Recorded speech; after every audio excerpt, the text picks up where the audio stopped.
Good afternoon, Tigers. Welcome back to another episode of Tiger TV. I'm Maddie Connor. And I'm Emma McAtee. Our theater department is hard at work preparing for the spring play, and from what we've seen, it'll be a good one. We got a sneak peek behind the scene with Mr. Yarnell. Here's what he had to say. Yarnell has been the Blue Valley Theater teacher for over 15 years. With as many shows as the Blue Valley Theater does in a year, this year being 15 shows, Yarnell is a bit different from other theater teachers in the area, as he often likes to add his own twist. I do like doing shows a little bit differently. We do 15 shows a year, which nobody else is doing that. So doing 15 shows the straight, normal, everybody does it this way, why do that 15 times? Why not have a few shows where we've got something unique to do? And I just think it's creative, it's fun, it's challenging, and those are things students are ready for, so we ought to do that. The upcoming show, Murder on the Orient Express, has a very unique twist, in which they present the show backwards, which Yarnell believes will create a fun experience for the audience. The idea behind that was that a lot of people are familiar with Murder on the Orient Express. It's been a movie multiple times, including just a few years ago. So it's a pretty well-known murder mystery. And I thought what might be fun would be to take the idea of, here's how it ends. You know who did it, but now let's see all the clues along the way. I thought that'd be a lot of fun for the audience to see, and it's a different challenge for my actors, which I like for them as well. Doing a show backwards is obviously a unique style of directing, and having those unique styles is something that Yarnell prides himself on bringing to the theater program here at Blue Valley. I don't think it's normal to put a twist on shows and do things the way we do. We do a lot of shows where here's what's going to be different this time, and that's not something I ever see happen. It's not that no one ever does that, but it's not very common for it to happen other places, and we do that regularly, so I think that's a signature thing for the school right now. With the show being this Thursday, Friday, and Saturday, make sure to see if you can go and support the Blue Valley Theater and experience Yarnell's unique style of production. With Ryan, I'm Jackson Behringer, Tiger TV. The hard work they're putting in will be worth it on show night. For sure. Make sure to come support April 10th, 11th, and 12th at 7 p.m. Now we're transitioning to an interesting segment. So does that mean it has Brody in it? Mm-hmm. And his favorite teacher.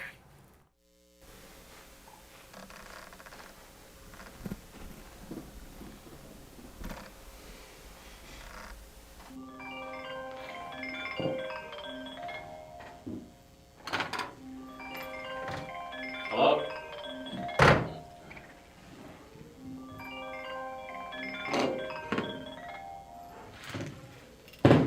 Hello? I have your friend. I don't know who you are. I don't know what you want.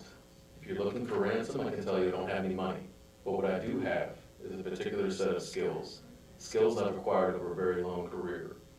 Skills that make me a nightmare for people like you. If you let my friend go now, that'll be the end of it. I will not look for you. I will not pursue you. But if you don't, I will look for you. I will find you. I will kill you. They call me the Riddler. I don't care who you are. Who is this? What are you, like 5? What? No. That's not even my real name. Shut up. Shut up. Well, I have your favorite student. Brody? Yeah, Brody. Okay. And I want $3,500. $3,500? What are you trying to do, buy the Chiefs? You've 30 minutes, Sam.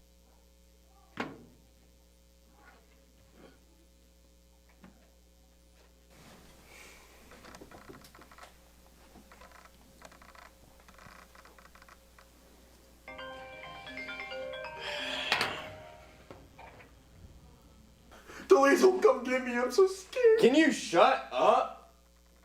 Come on. No. Don't worry, buddy. Alright, fine. You can just have him. I'll bring him back to you. No. Let's pump the brakes here. 3,500. Or I bring you back, Brody. 20. 3,000? Or he's gonna be sitting outside your classroom in 10 minutes. I'll tell you what. I'll give you $100 if you babysit him for the rest of the day. We have a deal. Terrific. He's making a weird face right now. Weird face? That probably means he's hungry. He's always hungry. Oh, that's no biggie. I'll just pick him up something to eat. He allergic to anything? Yeah, girls. Switching gears to sports, one of our own Blue Valley athletes just broke a school record in track. These athletes have pushed the limits and set new standards on the track. Jeremiah and Isla interviewed the track stars to see what their goals are for this upcoming season. This year, the girls' track team has their fastest team yet and has a chance to break up to 11 of our school records, 4 being individual events and 7 being relays.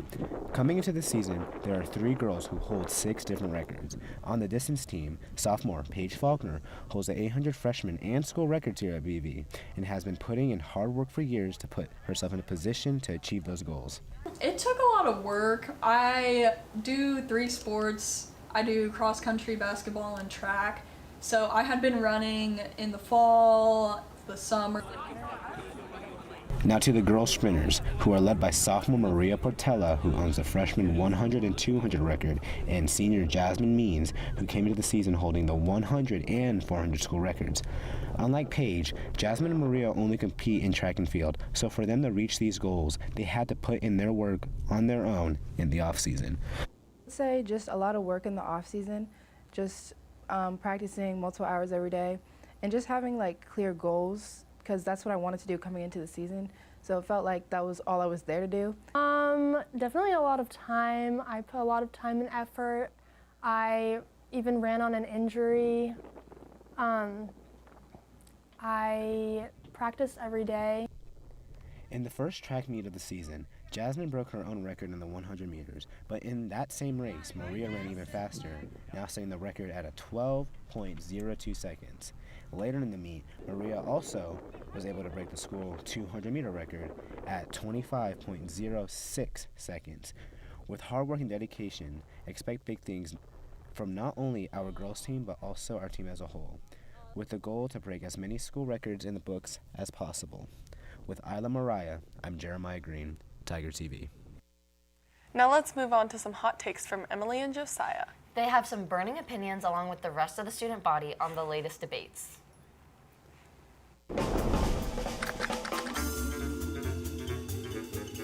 Starbucks or 7 Brew? Starbucks. Starbucks. Why? Because I can do orders online and my dad will pay for it. 7 Brew. 7 Brew because it's cheaper. I just feel like the morals of their company are better and just like supporting a local business, you know. Is it soccer or football? Football. Football. Football. Because it's better. It's the original. Because Americans are dumb. It originated in Latin America. Is cereal a soup? Yes. Yes. I think it's soup, 100%. I would say yeah. Absolutely. It's, well, if you think about it, it's like a liquid. It has like ingredients to it, right? So some cereals have more ingredients than others, obviously. And it's more of just like a cold soup, yeah. Because it's like liquid and then there's stuff in the liquid and you eat it with a spoon. It's a liquid and it's got some solids in it that I'm going to eat with a spoon. No. No, it's cereal. It's a different like category. It is, I'm a serial killer. No, it is not. No, cereal's not a soup. That's stupid. Like cereal's just like grains. It's a cereal. But it's liquid with solid food in it. It's cereal. It's a breakfast meal. Like, why would you eat soup in the morning? Taco, a sandwich? Yes. Why's that? Because a sandwich is literally 2 things put together with stuff in between. I think no. 50% yes, 50% no. No. No. No. No. No. No, it's a taco. No, because a taco is like one shell that's like folded in half. Because it connects. Like sandwiches don't connect. Sub sandwiches connect. Not all the time. It's 2 separate pieces of bread, man. Is water wet? Yeah. Yeah. Fact. Yeah. Yeah. Yes, because the molecules are on top of each other. There's like water and then there's like water on top of water. No. No, water makes things wet. TikTok or Instagram Reels? TikTok. TikTok. TikTok. TikTok. TikTok. Why? The comments on Instagram Reels are really, really mean. I feel like I can spend more time on TikTok. I only go on Reels if I'm bored of TikTok. Reels. Instagram Reels. At midnight, like scrolling to bed, Instagram Reels all day. It's just more unexpected and random. It's got the funnier stuff on there. I'll be like giggling at midnight. We will definitely be doing more hot takes in the future of our shows.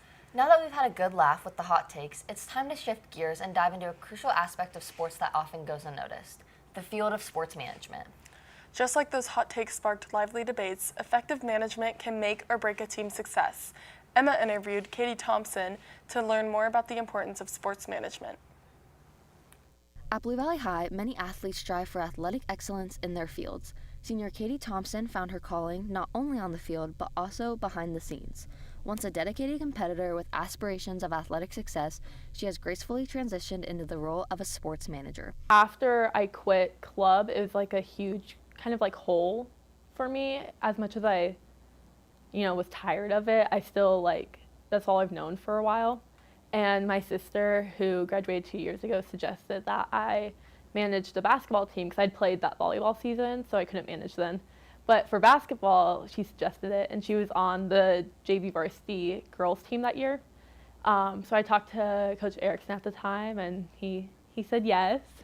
So then I just liked it because it was like that team aspect without actually having to play and whatnot. As a sports manager, her role differs per sport.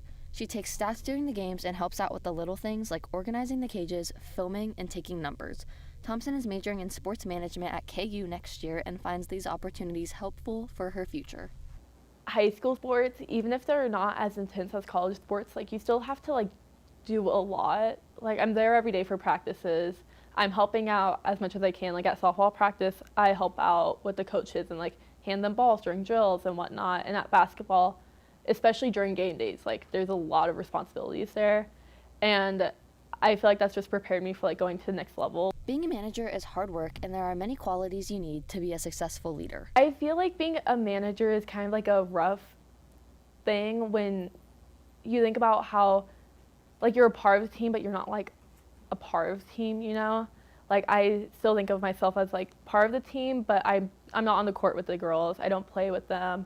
So obviously there's not that bond there. So trying to be a leader, especially in my senior year, I feel like I've tried to just be kind and do what needs to be done, show more by actions than words, because sometimes I feel like I don't have the place to say what needs to be done, even if I know what underclassmen need to do or what's an issue right now. Younger women wanting to be a part of sports management and further their career in sports, Thompson believes that putting in the work, as hard as it can be, will eventually be worth it, allowing coaches to notice.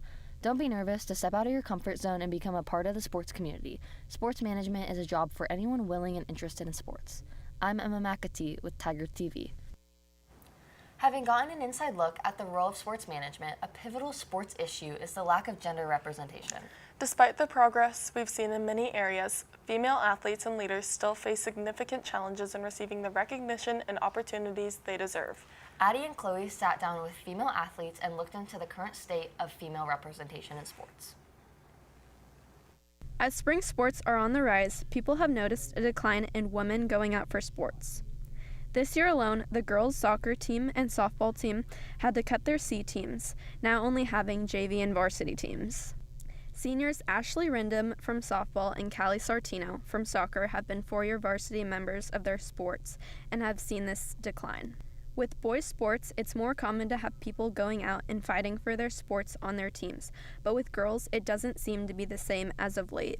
I feel like if you don't, make varsity your freshman year or, your sophomore year, you kind of just give up. The need to fight isn't there anymore. I think coming in as a freshman, it's really scary to try out for new sports, so I think that upperclassmen need to do a better job at, showing them how fun school sports can be and being encouraging to them as well. The girls have noticed that because the number of girls trying out is declining, it has led to a noticeable decrease in competitiveness among those who do try out. The drive to make a certain team is diluted because they already know what team they may or may not make. I think it would definitely add a more competitive environment. Tryouts this year were not as nerve-wracking as they have been in previous years just because there's a lot less people. So I think coming in, a lot of people already knew what team they were going to be on, so adding a lot more players would make people work a lot harder. Specialization in one sport has also been impacting the number of girls participating.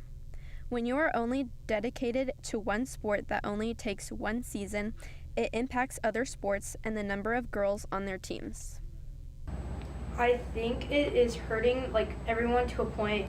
If you have the option to play multiple sports, I feel like you should, because I feel like it would help you as a athlete and a person. We would have more people to pick from, more people to practice with.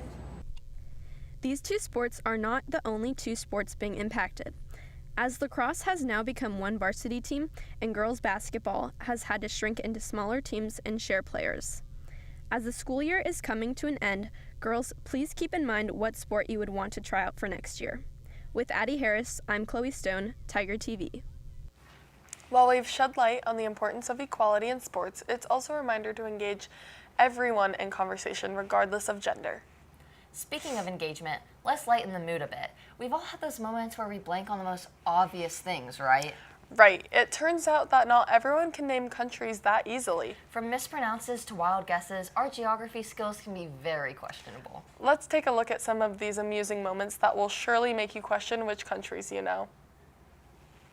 Hey guys, welcome back to Hall Pass. I'm Emma McAtee. And I'm Maddie Connor. And we're going to be asking people if they know any countries. All right, who am I here with? Blake. Can you name all 7 continents, Blake? You're asking the wrong guy. Just try. Let's see. North America. South America. Let's see. Africa. Yeah. Antarctica. You're at 4. Let's see. Spain. Oh, you messed up. You messed up. Which country is this? Bro. Which country is this? This big one. Oh, this is horrible. Dude, it's big. I didn't even give you a small one. Yeah, I'm really bad at this stuff. I don't know. Wait, actually, I do want to know. What is it? It's Russia. I was gonna say that.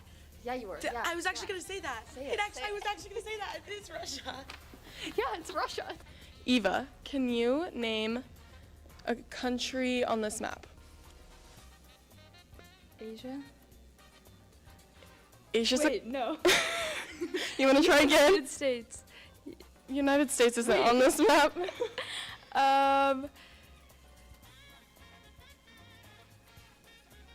Kenya? Okay, good job. Okay, hi, who am I here with? Remy Walter. And can you name a country on here? That's Egypt. Heck yeah, dude. What's your name? Deacon Barber. Can you name all 7 continents? North and South America, Europe, Asia, Africa, Australia, and Antarctica. Bam. Is Europe a continent? It is? Oh. Yeah. Okay, hold on. We'll show camera. We're gonna do that. Okay. No, What? you get it wrong. What country is this? Oh yeah, tap me out. Y'all really gotta put me on the spot. This little one. Is that bad if I don't know that? Okay, where are we? We're not on this map. North America's like over here. Yeah. So I have no idea. I couldn't even give you a guess. Like I actually have no idea. You should. What about you? Is that Iceland? See, like that's why I didn't want to say Okay, anything. like that. That's all we have for you guys on this episode of Tiger TV. Make sure to tune in May 5th for our senior episode. It's gonna be a good last show. See you next month, Tigers.